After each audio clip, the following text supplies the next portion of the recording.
Hello friends, welcome to PKR tech classes. हम AE के लिए मैकेनिकल इंजीनियरिंग की पोस्ट के लिए वीडियोस अपलोड कर रहे हैं। मैंने अपने लास्ट 5 लेक्चर्स में 101 से लेके 200 क्वेश्चंस तक 20 क्वेश्चंस ईच वीडियो में कवर अप करके 5 वीडियोस अपलोड कर दिए हैं। आज का हमारा लेक्चर हम 201 क्वेश्चन से स्टार्ट करेंगे। तो चलिए स्टार्ट करते हैं। फर्स्ट क्वेश्चन में इट मीन्स हमारा 201 क्वेश्चन में पूछा गया है, scaling factors are always positive. Yes, sure है। स्केलिंग फैक्टर्स मीन्स मैं आपको समझा दूं, हमें स्केलिंग फैक्टर्स मीन्स होता है अगर हमारे पास कोई स्मॉल डायग्राम है तो उसको हम अच्छे से क्लियरली उसको स्टडी करने के लिए हम उसकी स्केलिंग कर देते हैं, मैग्नीफाई कर लेते हैं। एक्चुअली उसको प्रॉपरली डिटेल्ड स्टडी करने के लिए उसको मैग्नीफाई करके बड़ा बना लेते हैं और फिर उसकी अच्छे से स्टडी कर लेते हैं। जैसे आपने स्केलिंग फैक्टर्स पढ़े होंगे, जैसा कि हमने आपको कोई भी चीज़ 1 रेशो में दे रखी है तो उसको हम सारी डायमेंशंस को मल्टीप्लाई बाय 2 करके, जैसे 1 किस चीज़ की डायमेंशन है तो 1 को हम मल्टीप्लाई करके 2 डायमेंशन बना लेते हैं। उसके एग्जाम्पल लेते हैं, मैं आपको राइट एंगल ट्रायंगल का एग्जाम्पल देता हूँ। जैसे राइट एंगल ट्रायंगल में परपेंडिकुलर हाइपोटेन्यूस होता है और हमारा बेस होता है, तो उन सब की डायमेंशंस अगर 1 है, ऑब्वियसली हाइपोटेन्यूस की ज़्यादा होगी, हाइपोटेन्यूस की डायमेंशन 2 होगी। ओके, अगर सबकी डायमेंशन परपेंडिकुलर और बेस की डायमेंशन 1 है, हाइपोटेन्यूस की डायमेंशन तो ऑलरेडी 2 आएगी। तो अगर उसको हम पूरे डायमेंशन के स्केलिंग फैक्टर हम 2 रखें तो सबकी डायमेंशन 2 टाइम हो जाएंगी। ओके फ्रेंड्स, ये होती है हमारी स्केलिंग फैक्टर्स। स्केलिंग फैक्टर्स जो हमारे होते हैं स्टडी के लिए, वो बेसिकली हम मैग्नीफाई करने के लिए, किसी भी चीज़ को, ऑब्जेक्ट को स्टडी करने के लिए हमारे हमेशा स्केलिंग फैक्टर्स हम पॉजिटिव लेते हैं। अगर किसी चीज़ में स्केलिंग फैक्टर्स नेगेटिव आ रहे हैं तो वो ऑब्वियस सी बात है उसकी रिफ्लेक्शन प्रोड्यूस करेगा। इसको आप ग्राफ के थ्रू समझ सकते हैं। जब आप फर्स्ट क्वाड्रेंट में किसी भी चीज़ की पॉजिटिव स्केलिंग फैक्टर्स देंगे तो वो पॉजिटिव क्वाड्रेंट में मैग्नीफाई हो के ऑब्जेक्ट हमेशा पॉजिटिव क्वाड्रेंट में रहेगा। अगर आप किसी चीज़ की नेगेटिव स्केलिंग फैक्टर्स दे देंगे तो वो थर्ड क्वाड्रेंट में आपका जाके उसके अपोजिट, मतलब मिरर इमेज प्रोड्यूस करनी चालू कर देगा। आपको उसको थर्ड क्वाड्रेंट में बनाना पड़ेगा क्योंकि उसके स्केलिंग फैक्टर्स नेगेटिव हो गए हैं। ओके फ्रेंड्स, तो 201 का हमारा क्वेश्चन है ए, जो वो मिरर इमेज, आप मिरर इमेज से समझ सकते हैं। जब स्केलिंग फैक्टर्स नेगेटिव होने लगेंगे तब उसकी रिफ्लेक्शन, जो उसका मतलब जो स्केलिंग, वो जो मतलब ड्राइंग व्यू होगा, व्यू प्रोड्यूस होगा, वो हमारी रिफ्लेक्शन कहलाती है। ओके फ्रेंड्स, हमारा नेक्स्ट क्वेश्चन है, इन NC motion control system the system which is capable of continuous and simultaneous control of 2 or more axes refers to continuous path system। हमारी एक NC control numerical control machine होती है, उसमें हमारा spindle होता है, उसमें हम डिफरेंट मशीनिंग ऑपरेशंस प्रोड्यूस करते हैं। लेथ मशीन को रिप्लेस करके आजकल हमारी नई ऑटोमेटिक कंट्रोल मशीन आ रही है, NC CNC। तो उसमें जो NC कंट्रोल मशीन होती है, तो the system which is capable of continuous and simultaneous control of 2 or more axis refers to continuous path movement. Okay friends, point to point path system में हमारा ये आता है, मैं आपको एक्सप्लेन कर देता हूँ चारों points. Point to point path system में हमारा जो टूल होगा वो सिर्फ एक पॉइंट पे वर्क करके, अपना ऑपरेशन परफॉर्म करके कॉन्टीन्यूस पाथ एक्शन वो परफॉर्म नहीं करेगा, वो फिर से दूसरे पॉइंट पे जाके एक्शन परफॉर्म करेगा, उसको ऑपरेशन देगा, उसको जो भी डिजायर्ड ऑपरेशन होगी। और हमारा डिस्क्रीट सिस्टम आता है, उसको किसी एक पर्टिकुलर एरिया पे कुछ अपना ऑपरेशन परफॉर्म करके वो दूसरे, मतलब किसी भी स्पेसिफाइड जगह पे अपना ऑपरेशन परफॉर्म करेगा। तो हमारा जो इसमें continuous simultaneous control of 2 or more access आता है वो कंटिन्यूस पाथ सिस्टम में आता है। तो हमारा 202 का आंसर है ए। ओके फ्रेंड्स, हमारा नेक्स्ट क्वेश्चन है, out of the following which type of coding system is used in NC programming. हमारे जितने भी डिजिटल है उनमें आजकल हम बाइनरी कोडिंग सिस्टम ही यूज़ कर सकते हैं। जैसा कि मैंने अपने आपको लास्ट लेक्चर में बताया था, IGES में भी हम बाइनरी सिस्टम यूज़ करते हैं। इनिशियल ग्राफिक एक्सचेंज सिस्टम होता है उसकी फुल फॉर्म, IGES में मैंने आपको लास्ट लेक्चर में भी बताया था, उसमें भी हम बाइनरी कोडिंग यूज़ करते हैं। और हमारे जो न्यूमेरिकल कंट्रोल होते हैं उनमें भी जितने हम कोड्स परफॉर्म करते हैं, इनकोड करते हैं, वो हमारे सारे बाइनरी कोडिंग सिस्टम में से परफॉर्म करते हैं। ओके, इसका करेक्ट आंसर है बी। जैसा कि मार्क हो रखा है, इसका मैं आपको एक्सप्लेन कर रहा हूँ साथ साथ, इसका आंसर है B. Okay, in G coding of NC machine, NC part programming G21 refers. तो ये एक्चुअली हमारा G21 एक कोड है जो कि हम उसमें इनकोड करते हैं ऑपरेशन परफॉर्म करने के लिए। ओके फ्रेंड्स, हमारा G21 क्या परफॉर्म करता है, हमारा G21 इसमें जैसा कि दे रखा है, input values are specified in millimetres. अगर आप G21 कोड देने के बाद अपनी कोई भी XYZ की वैल्यूज़ देंगे तो वो सारी मिलीमीटर में आएंगी, या अगर आप कोई भी वैल्यूज़ दे के G21 कोड साथ में एंटर करेंगे तो वो जितनी भी वैल्यूज़ आएंगी सारी मिलीमीटर्स में आएंगी। ऐसे और भी कई वो जी कोड्स होते हैं, जैसे कि हमारा दूसरा कोड होता है G0, वो हमारा होता है रैपिड मूवमेंट के लिए, हमारा G1 होता है लीनियर मूवमेंट के लिए, एंड G2 एंड G3 होते हैं हमारे, मैं आपको साथ साथ बता भी रहा हूँ, हमारे दूसरे भी ऐसे एनसी मशीन के लिए कोड्स होते हैं। G2 एंड G3 होता है क्लॉकवाइज आर्क और काउंटर क्लॉकवाइज मूवमेंट के लिए टूल की। ओके फ्रेंड्स, हमारा 204 का आंसर है ए। ओके, चलिए नेक्स्ट क्वेश्चन पढ़ते हैं। In NC programming, NC part programming, M code specifies, यहाँ पे बेसिकली एम कोड हमारा स्पेसिफाई होता है मिसलेनियस कोड्स होते हैं, मिसलेनियस कोड्स होते हैं, जैसे कि कोई भी ऑपरेशन परफॉर्म हो रहा है तो उसमें कूलेंट के लिए टूल और वर्क पीस पे हमारा कूलेंट होता है ताकि एक्सेसिव हीट प्रोडक्शन ना हो, टूल में वियर एंड टियर ना हो, टूल की लाइफ साइकिल बनी रहे। मिसलेनियस और ऑक्सिलरी फंक्शंस के लिए यूज़ होते हैं।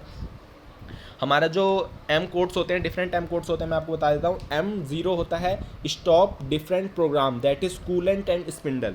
M0 जब आप इनकोड करेंगे तो वो कूलेंट जो होगा वो ऑपरेशन स्टॉप हो जाएगा और हमारी स्पिंडल स्टॉप हो जाएगी। ओके फ्रेंड्स, जब आप M01 करेंगे तो ऑप्शनल स्टॉप ऑफ प्रोग्राम, आपके पास ऑप्शन आएगा कि आप कौन सा प्रोग्राम स्टॉप करना चाहते हैं। और जब आप M02 कोड इनकोड करेंगे तो एंड ऑफ करंट प्रोग्राम, मतलब आपकी एनसी मशीन में जितने भी करंट प्रोग्राम चल रहे होंगे तो वो सारे एंड हो जाएंगे। और जब आप M03 करेंगे तो मूव ऑफ स्पिंडल जो होगी, मूवमेंट जो स्पिंडल होगी वो क्लॉकवाइज हो जाएगी, अगर किसी भी डायरेक्शन में रही होगी तो वो क्लॉकवाइज घूमने लगेगा। ओके, तो एनसी पार्ट प्रोग्रामिंग में एम के जितने भी कोड्स होते हैं वो हमारे मिसलेनियस कोड्स होते हैं और ऑक्सिलरी फंक्शंस परफॉर्म करते हैं। Okay friends, in automatically programmed tool APT motion commands are used to specify, जो मोशन कमांड्स होती हैं, जो मोशन के लिए कमांड होती हैं, वो क्या स्पेसिफाई करने के लिए आती हैं, टूल के पाथ को स्पेसिफाई करते हैं कि हमें अपना टूल इस पाथ से लेकर के जाना है। एक्स और वाई और जेड एक्सेस में हम अपने टूल को डेजिग्नेट करते हैं। तो जितनी भी हमारी इन ऑटोमेटिकली प्रोग्राम्ड टूल में होती हैं, motion commands are specify are used to, motion की जो कमांड होती हैं वो टूल पाथ को स्पेसिफाई करने के लिए यूज़ की जाती हैं। Okay friends, minimum limit of hole is taken as the basic size in hole basis system. मैं आपको एक्सप्लेन कर दूं, हमारे पास दो बेसिस सिस्टम होते हैं जब भी हम कोई चीज़ डिज़ाइन कर रहे होते हैं। एक होता है हमारे पास होल बेसिस सिस्टम और एक होता है हमारे पास shaft basis system. Hole basis system आप जनरली वहाँ देखेंगे जहाँ पे आपको होल को प्रायोरिटी देनी होगी। आप होल मतलब शाफ्ट का साइज़ वेरी कर सकते हैं बट आप होल का साइज़ वेरी बट आप होल का साइज़ वेरी कर सकते हैं बट आप शाफ्ट का साइज़ वेरी नहीं कर सकते। तो वहाँ पे हम होल बेसिस सिस्टम यूज़ करते हैं। बट शाफ्ट बेसिस सिस्टम हम वहाँ पे यूज़ करते हैं जहाँ पे आपको शाफ्ट का साइज़ कांस्टेंट रखना है। ये मैंने नेट पे सर्च किया है, इसमें इंडस्ट्रीज़ यूज़ होती हैं प्रायर, जहाँ पे आपको शाफ्ट के साइज़ को प्रायर इंपॉर्टेंस देनी है। एग्जांपल प्रोपेलर शाफ्ट्स, क्योंकि जो हमारी लार्ज प्रोपेलर होते हैं वहाँ पे हम प्रोपेलर शाफ्ट की साइज़ को वेरी नहीं कर सकते, बट हम अपने होल के शाफ्ट को मतलब होल के साइज़ को वेरी करके प्रोपेलर के साइज़ के साथ ला सकते हैं। तो एक होल बेसिस सिस्टम होता है और एक शाफ्ट बेसिस सिस्टम होता है। जहाँ पे हमारा hole fix, minimum limit of hole, जहाँ पे हमारा होल फिक्स ना हो तो वहाँ पे हम होल बेसिस सिस्टम यूज़ करते हैं। जहाँ पे हमारा शाफ्ट से फिक्स हो तो वहाँ पे हम शाफ्ट बेसिस सिस्टम यूज़ करते हैं। तो यहाँ पे हमारी मिनिमम लिमिट ऑफ होल दे रखी है, तो यहाँ पे हम basis size of hole basis system follow करेंगे। ओके फ्रेंड्स, हमारा नेक्स्ट क्वेश्चन है 208। Out of the stated which type of gauge is use to check the clearance between two surfaces. हमारे जितने भी इसमें ऑप्शंस दे रखे हैं उसमें से कौन सा टॉलरेंस की क्लियरेंस को मेज़र करने के लिए बिटवीन टू स्पेसिफाइड कंपोनेंट्स को यूज़ होता है, तो हमारा वो टूल होता है फिलर गेज। रेडियस गेज में आपको बता दूं किस लिए यूज़ होता है। आपने देखा होगा, आपने सुना होगा मैकेनिकल इंजीनियरिंग में फिलेट्स लगती हैं। आपने किसी भी चीज़ को देखा होगा उसके कॉर्नर्स पे राउंड शेप आ रहा होता है, उसको हम फिलेट्स बोलते हैं। वो फिलेट्स को किसी में ग्रूव कट रहा है कोई रेडियस टाइप का, उसको हम रेडियस गेज से मेज़र कर सकते हैं। फिलेट्स को कोई सर्कुलर ग्रूव कट रहा है उसको हम रेडियस गेज से मेज़र करते हैं। ओके फ्रेंड्स, स्नैप गेज हमारा होता है, आपने कोई भी एक प्रोडक्ट डिज़ाइन किया, उसका एक फिक्स्ड डाया दे दिया, ओडी दे दिया कि इससे ये हमें फिक्स्ड ओडी है, इसके अंदर हम इससे ज़्यादा हो गया तो हम पीस को रिजेक्ट कर देंगे, इससे कम हो गया तो भी हम पीस को रिजेक्ट कर देंगे। वर्क पीस को कोई भी आप कंपोनेंट ले लीजिए उसको रिजेक्ट कर देंगे, बट अगर इसके मेज़रमेंट में है तभी हम उसको एक्सेप्ट करेंगे, नहीं तो रिजेक्ट कर देंगे। तो स्नैप गेज वही होता है, एक रिजिड होता है, वो टूल होता है, उसके अगर आप उसको डाया मेज़र करने के लिए वो यूज़ होता है, वो बेसिकली स्नैप गेज इसलिए यूज़ होता है। और हमारा फोर्थ पार्ट है plug gauge for measurement of hole और डायामीटर। ओके फ्रेंड्स, तो इसमें जो क्लियरेंस और टॉलरेंस को मेज़र करने के लिए यूज़ होता है वो होता है हमारा फिलर गेज। ओके, हमारा नेक्स्ट क्वेश्चन है which type of caliper is used for scribing lines parallel to edge of work and for finding centre of cylindrical work. Which type of caliper is used for scribing lines, मतलब indent produce करना है, मतलब indent means किसी work piece पर scribing line, मतलब scribing means अब उसके ऊपर कोई भी आपको लाइन प्रोड्यूस करनी है, मतलब लाइन प्रोड्यूस करनी है आपको, उसको स्केल करने के लिए, कुछ अपने वर्क प्रोड्यूस करने के लिए उसके अगर आपको किसी भी कंपोनेंट के ऊपर लाइन प्रोड्यूस करनी है उसको स्क्राइबिंग बोलते हैं। तो स्क्राइब प्रोड्यूस करनी है तो उसको हम प्रोड्यूस करते हैं हेर्माफ्रोडाइट कैलिपर से। ओके फ्रेंड्स, हमारा ट्रांसफ़र कैलिपर,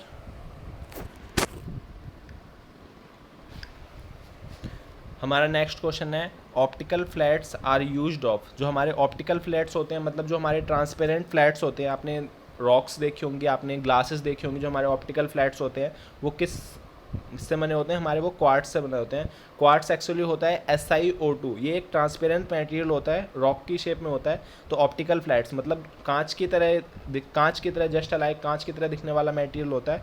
तो optical flats are made of quartz. Okay friends, हमारा नेक्स्ट क्वेश्चन है external taper can be accurately measured with the help of sine bar and slip gauge. ये दो tools हैं actually, दो measuring tool है actually, एक नहीं है।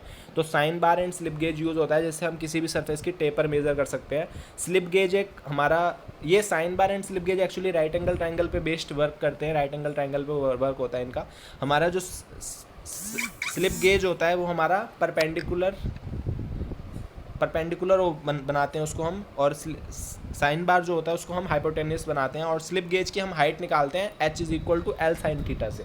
हम अपने लेंथ और स्लिप गेज साइन बार की मेंटेन कर सकते हैं, और H = sin थीटा से हम किसी भी सरफेस की टेपर एंगल को इजीली निकाल सकते हैं। कम्बिनेशन सेट एक्चुअली आपने वहाँ देखे होंगे, वुड रूफ्स, जहाँ पे वुड रूफ्स कारपेंटर्स होते हैं वो लोग ज़्यादा यूज़ करते हैं कम्बिनेशन सेट को।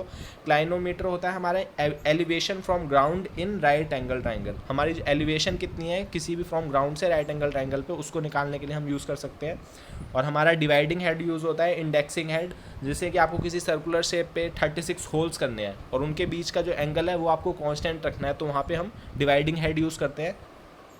किसी सर्कुलर फेस पे आपको 36 होल्स करने हैं और उनके होल के बीच में गैप आपको इक्वल रखना है, तो वहाँ पे हम डिवाइडिंग हेड का यूज़ कर सकते हैं। ओके फ्रेंड्स, तो 2001 का जब भी आपको किसी भी सरफेस की टेपर एक्यूरेटली मेजर करनी है, टेपर सरफेस अगर आपको मेजर करनी है तो sign bar and slip gauge का आप यूज़ कर सकते हैं।